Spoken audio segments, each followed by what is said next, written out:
Hello everyone, welcome back. It's FNHusa57 here.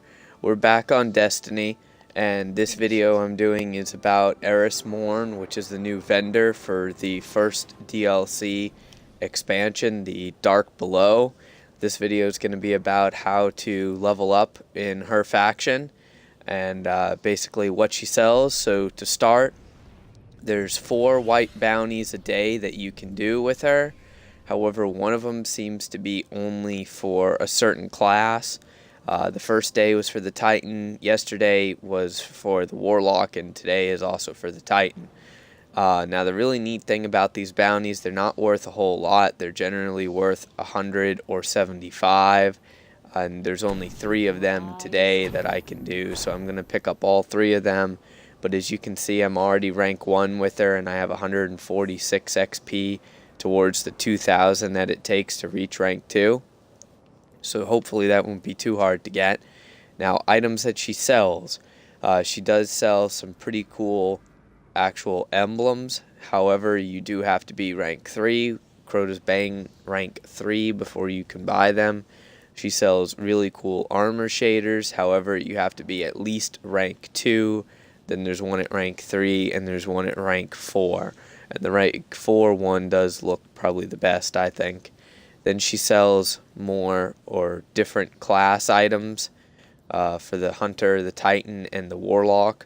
One unlocks at rank 2, the other one unlocks at rank 4. It's the same for all the classes.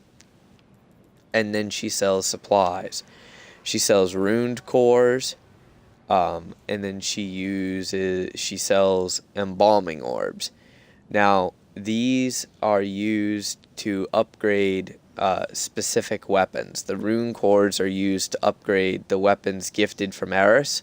So like the very first weapon that you get for completing the quest line, the Murmur, the last upgrade tier requires one of these items, but it has to be CROTA'S Bane rank 3.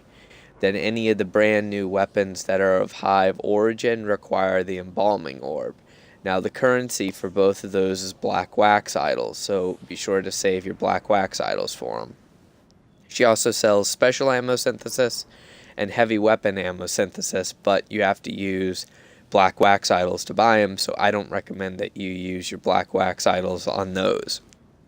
And then the last 2 things are radiant shards and radiant energy, which is the material used to upgrade the brand new raid gear.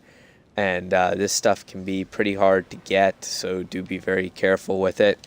Now, the neat thing about these bounties is some of them you will see have an extra reward. Like this particular one, rapidly kill 4 Hive with the heavy weapon, death will reset your progress. Well, when you turn that one in, you get 75 reputation. Plus you get the 3,750 XP, and then it gives you another heavy weapon ammo synthesis. So that's kind of cool. Now, as you can see, I've got this really cool looking armband on my character, since my character is a Warlock. This is the Curse of the Hidden. This armband is given to you when you actually complete the quest storyline for ERIS MORN. When you do that, make sure you equip this armband or whatever class item you get for whatever class you are before you turn in any of those white bounties, because having that item equipped will actually give you more XP when you turn in those bounties. It will give you more faction reputation, so that's really what you want. Now we're gonna go do one of these bounties real quick so I can show you how much extra XP you get when you turn it in. So I'm just going to pick the easiest one to do, which is probably going to be the kill 4 Hive with the heavy weapons. But actually, it shouldn't take very long to do the defend Rasputin during the Siege of the Warmind. That one's pretty easy, because that's a mission on Earth. Actually, yeah, Siege of the Warmind. Now this one does have to be done with the heroic modifier active. So we go over here and Yeah, see, it does have to be done with the heroic modifier active, but that's not too big of a deal.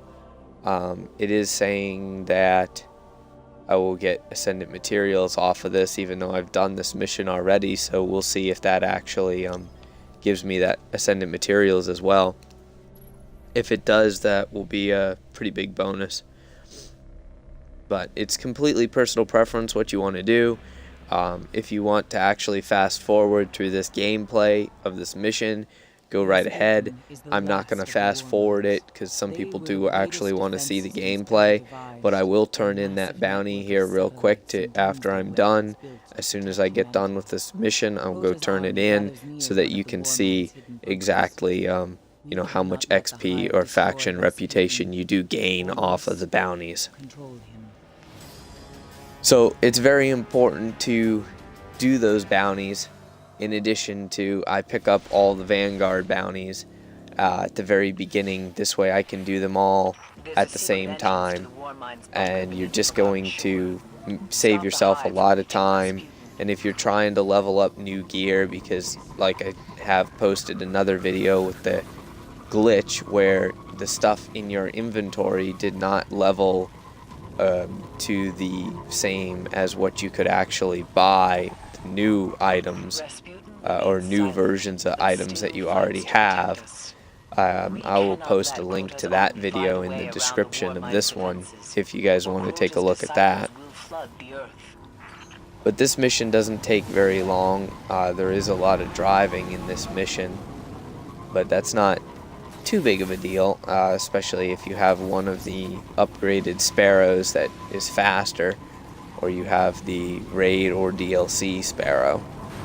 You can get over here real quick. Now this mission is the one where you actually have to go down inside what is the SAS bunker, and this is kind of cool because this area, you used to be able to go down here and there just was nothing here. So now they opened it up, and this is actually the entrance in this DLC mission. That music. Rasputin's in trouble. And you're just gonna wait a couple minutes. There's no way to get into the door faster. I wish there was. And actually right now, since I have the heavy weapon ammo synthesis bounty, I'm gonna go ahead and pop heavy weapon ammo. And this way, if I can get 4 of them clustered together right away, I'll get that bounty done at the same time. The hive. They found a way inside. Now, this might be a little bit difficult because I do have a couple pieces of new gear on, so it's put me back down at a level 29. I will go ahead and, you know, as soon as I get those upgraded, I will be switching back to my regular gear. So I don't know how quickly it's wanting you to get these kills with the heavy weapon, but evidently it wants you to get them even faster than that. So we will have to try again. Of course, there's plenty of enemy throughout this mission. That's probably why that one guy didn't die, because he was a cursed thrall. Check my bounty real quick. Be careful doing that on this mission because you can get overrun.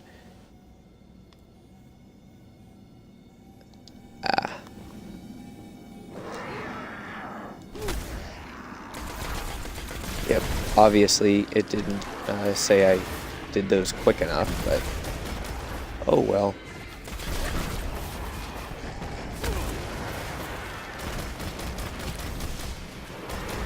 Kind of a bummer that this has to be done with the heroic modifier active, and basically it's, you know, only a level 26 mission to start, but the moment you go up to the slightly harder difficulty, it bumps it up to level 30.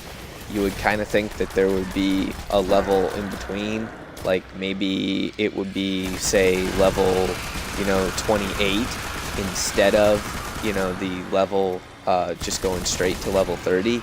But they made it to where you go straight to level 30, so oh well, what can we do? We're just gonna go ahead and do it and get it done. Knock this shit out.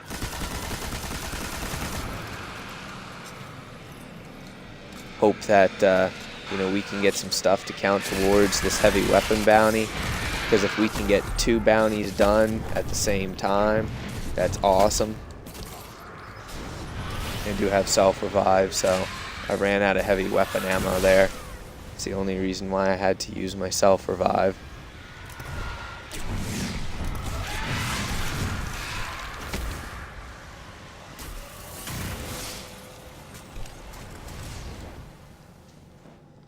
As soon as I kill this one remaining knight, I'm going to check that bounty and see if they've made any progress on those kills. You could also use a rocket launcher to do it, and you would definitely get the kills faster. But personally, I don't like rocket launchers, so... actually, yeah, hey, done. Hardfall is done. So that worked really well, actually. I'll take that. Find the controls. Make sure You're gonna come in here, then activate this.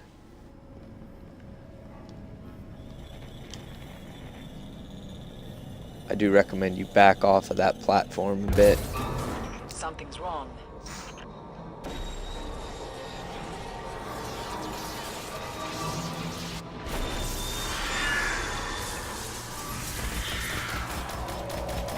You can shoot Omnigul a bit, but you can't kill her right now. Basically, once you bring down her shield, she goes ahead and summons some Thrall in. Of course, they are dangerous because they're level 30, so they can hit really hard. But they're relatively easy to kill.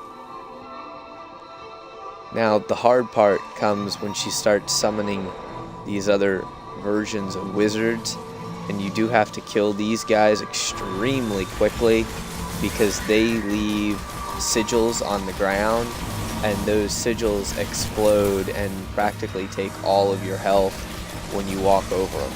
So as soon as you can kill them, just drop them as quickly as possible. Watch out for the Cursed Thrall. The Cursed Thrall will destroy you very, very quickly.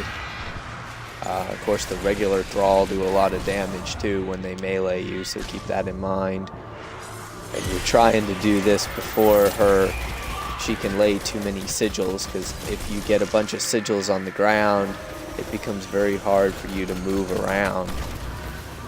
So just take your time with destroying these guys, because no more Watchers will spawn until the 2 knights, or all of the enemies that spawned in with the Watcher, are dead.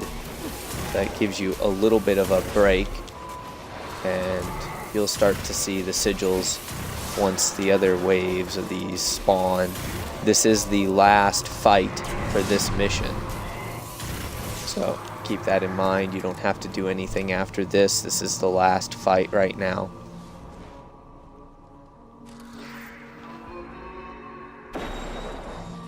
Now you have to fight 2 of those at the same time, and that can be kind of annoying.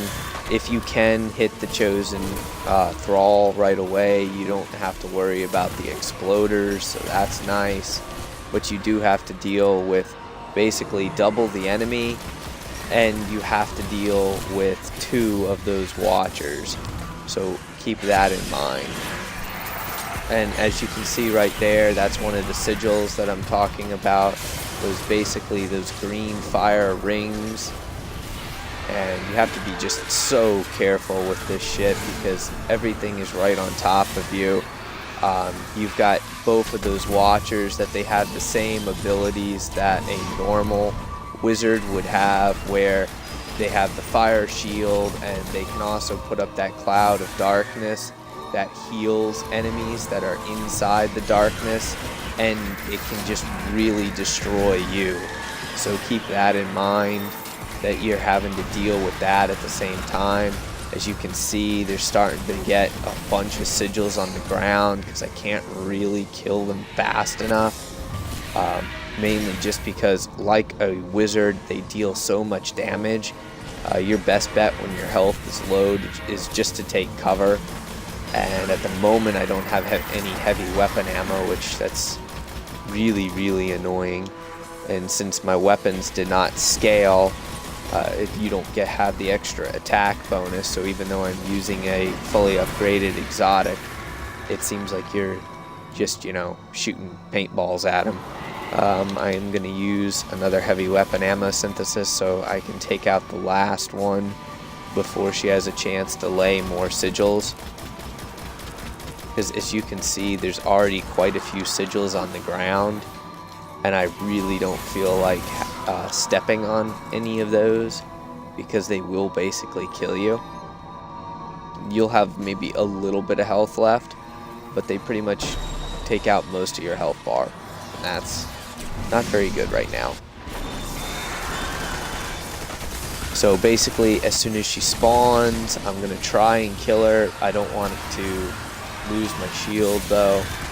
I do have my super, so just in case I can self-revive. I'm going to go ahead and get out of here and reload. Now this is where those sigils are dangerous. You have to move, and you can't move because there's sigils on the ground. So when you have to move over a sigil, just go ahead and jump over it. As long as you jump over it, it won't affect you, they won't hurt you. It's only if you actually come in contact with them when you're on the ground that they will hurt you. Went right into that watcher, that's not good. And of course you've got, you know, 2 watchers, as you can see, and there's not really a lot of cover right here. And you have to keep jumping, so what little cover you do have is kind of taken out of play because of those sigils.